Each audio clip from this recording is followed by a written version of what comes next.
Evolution of the solution. To spot out these differences and the way they connect to meeting and dating chicks, let's analyze some history and some specifics. From an evolutionary point of view, the male of the species is wired by nature to spread his seed and propagate the race. This is true of every form of animal life, and it's true of us. To put it simply, we're horny beasts and we can't do anything about it.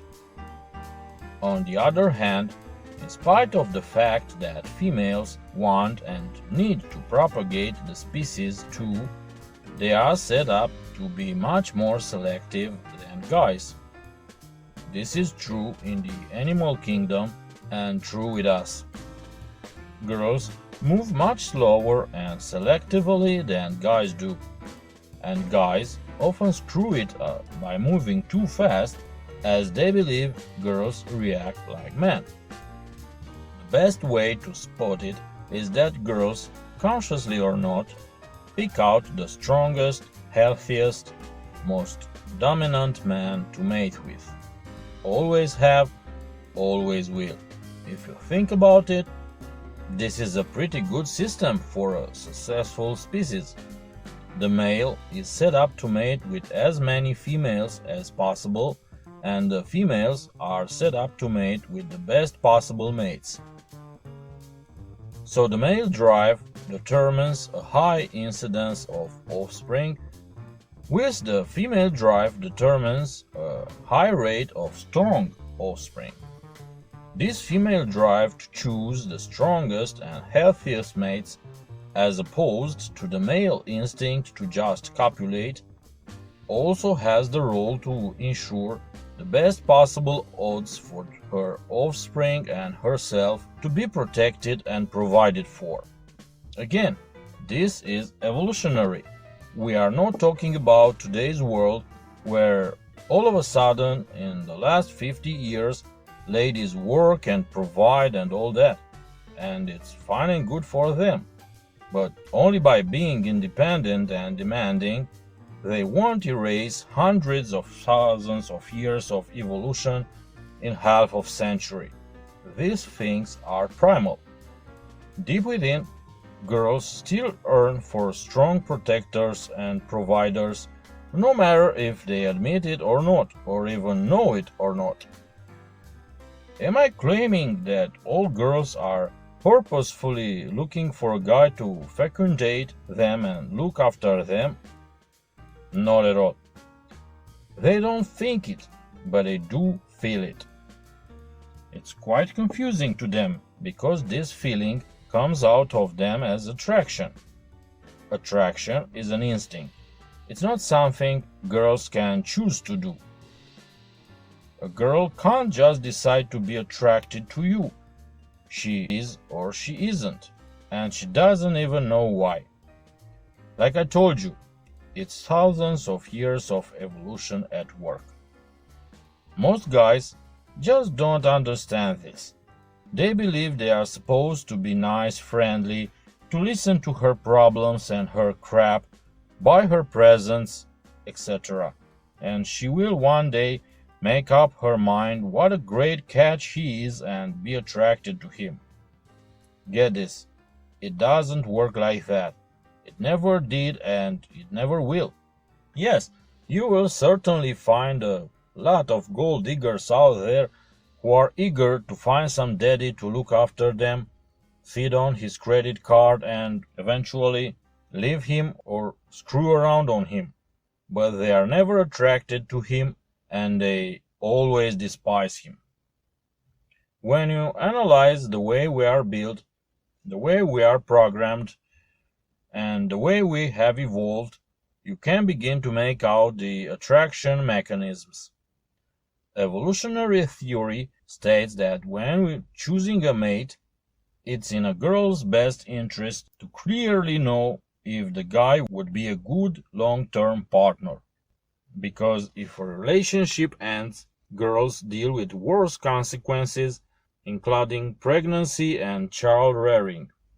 This long-term partner assessment is still as actual today as ever, even if a girl is looking for a short-term relationship or a one-night stand. They may be attracted to you and just want to have sex with you, but they can't help in the back of their mind playing out the movie and asking themselves what kind of a husband and father you would be. Girls always do this from the time they have their first boyfriend in grade school.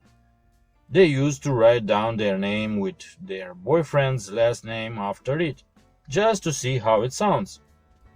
As soon as they are attracted to a mate, girls assess him. They do it sometimes consciously, but always subconsciously. They are ruled in the same time by their overall feelings, lust, and survival instinct, prudence.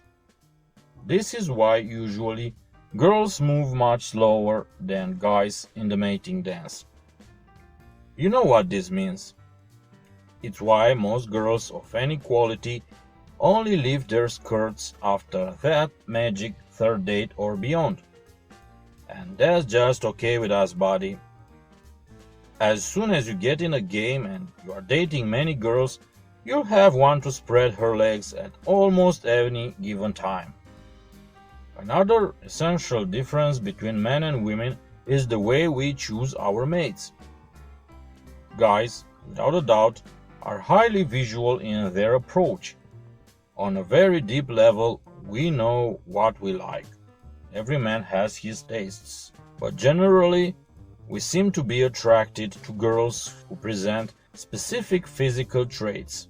We tend to look for curves which signify good childbearing physical aptitudes. We tend to look for health and beauty because we want these characteristics in our children. Why else is the image of hotties like Beyoncé or Rihanna and countless lookalikes perpetuated all around us? It's because most guys are attracted to this image.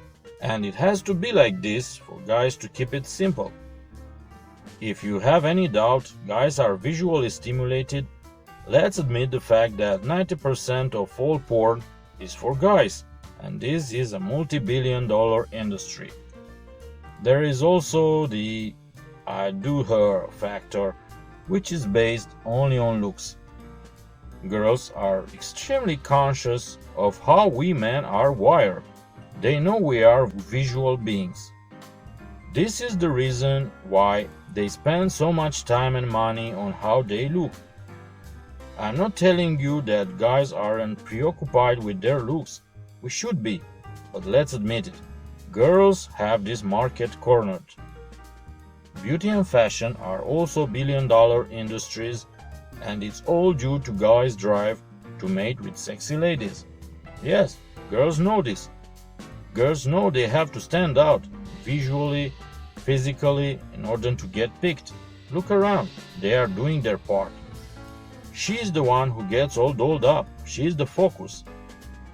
Our job is not to stand out, so she can. Man, the black classic suit goes with everything she might wear. Have you ever observed that girls get all catty and bitchy when the belle comes into the room? Why does it happen? It's because they are aware that guys are attracted to a girl's looks and how she puts them on display, and they are fighting for the best mates. Because girls are selective, there are fewer of us, the best mates, than there are girls. Therefore, girls outnumber the eligible men. Damn sure they get bitchy around other hot babes and beautiful girls. It's war, bro. But a big thing to keep in mind is girls outnumber guys. The odds are in our favor as long as you are in that eligible man category.